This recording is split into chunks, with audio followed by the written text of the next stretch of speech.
राजस्थान के सीकर जिले में खाटू का श्याम मंदिर है। यही श्याम जी विराजमान है। यहाँ हर वर्ष फाल्गुन शुक्ल षष्ठी से द्वादशी तक मेला लगता है। वहीं देव उठनी एकादशी को बाबा का जन्मोत्सव मनाया जाता है। आइए जानते हैं खाटू श्याम जी की पूरी कहानी। कहानी महाभारत काल की है।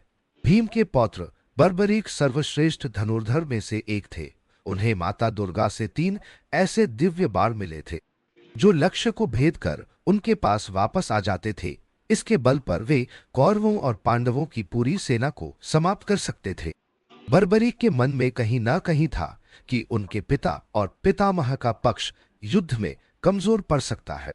इसलिए युद्ध के मैदान में बर्बरीक दोनों खेमों के मध्य बिंदु एक पीपल के वृक्ष के नीचे खड़े हो गए और घोषणा कर डाली कि मैं उस पक्ष की तरफ से लड़ूंगा जो हार रहा होगा। बर्बरीक की इस घोषणा ने पांडव शिविर को चिंता में डाल दिया। भगवान श्री कृष्ण की इस चिंता का पता पांडवों को भी लगा, लेकिन अर्जुन को श्री कृष्ण से बर्बरीक की प्रशंसा सहन नहीं हो रही थी। इस पर भगवान श्री कृष्ण अर्जुन को बर्बरीक की वीरता का चमत्कार दिखाने ले गए। श्री कृष्ण ने बर्बरीक से कहा कि यह जो वृक्ष है, इसके सारे पत्तों को एक ही तीर से छेद दो तो मैं मान जाऊंगा। बर्बरीक ने आज्ञा लेकर तीर को वृक्ष की ओर छोड़ दिया। जब तीर एक एक कर सारे पत्तों को छेदता जा रहा था, उसी दौरान एक पत्ता टूटकर नीचे गिर पड़ा।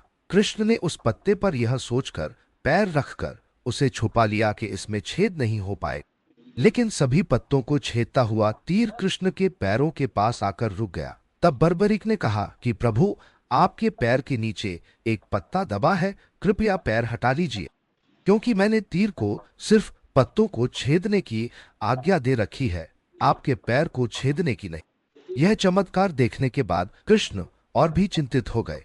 उस समय तो वो लौट आए, लेकिन उनकी चिंता नहीं गई। उनको मालूम था कि प्रतिज्ञा के कारण बर्बरीक हारने वाले का साथ देगा। यदि कौरव हारते हुए नजर आए तो फिर पांडवों के लिए संकट खड़ा हो जाएगा, और पांडव बर्बरीक के सामने हारते नजर आए तो फिर वह पांडवों का साथ देगा। इस तरह वह दोनों ओर की सेना को एक ही तीर से खत्म कर देगा। एक सुबह भगवान श्री कृष्ण ब्राह्मण का वेश बनाकर बर्बरीक के शिविर पर पहुंच गए और दान मांगने लगे। बर्बरीक ने कहा, मांगो ब्राह्मण, क्या चाहिए? ब्राह्मण रूपी कृष्ण जी ने कहा कि तुम दे ना सकोगे। लेकिन बर्बरीक कृष्ण जी के जाल में फंस गए और कृष्ण ने उससे उसका शीश मांग लिया।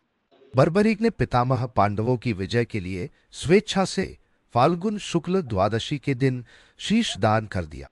लेकिन बर्बरीक के बलिदान को देखकर दान के बाद श्री कृष्ण ने बर्बरीक को कलयुग में स्वयं के नाम से पूजित होने का वरदान दिया। युद्ध समाप्त होने के बाद विजयी पांडव इस बात पर बहस करते हैं कि महाभारत युद्ध की जीत का मुख्य कारण कौन था। तब भगवान कृष्ण उन्हें बर्बरीक से पूछने की सलाह देते हैं, जो इस सब का मूक गवाह था। बर्बरीक ने उत्तर दिया कि यह कृष्ण और उनकी उपस्थिति और सलाह ही जीत का मुख्य कारण थी, क्योंकि वह केवल कृष्ण को खेल खेलते हुए देख सकते थे। कृष्ण ने बर्बरीक का सिर रूपावती नामक नदी में बहुत सारा आशीर्वाद देकर बहा दिया। कलयुग की शुरुआत के कई वर्षों के बाद बर्बरीक का सिर वर्तमान राजस्थान के सीकर जिले के खाटू गांव में दफनाया गया था। खाटू के राजा रूप सिंह चौहान को स्वप्न आया कि वह बर्बरीक के सिर के लिए एक मंदिर बनाए, और इसलिए उन्होंने एक मंदिर बनवाया और उसमें बर्बरीक का सिर रख दिया। जिस स्थान पर मूर्ति खोदी गई थी उसे श्याम कुंड कहा जाता है। राजस्थान में हिंदू बर्बरीक को खाटू श्याम जी के नाम से पूजते हैं। मान्यता है कि स्वप्न दर्शन के बाद बाबा श्याम खाटू धाम में एक कुंड, जिसे श्याम कुंड कहते हैं, उसी से प्रकट हुए थे और श्री कृष्ण शालिग्राम के रूप में मंदिर में दर्शन देते।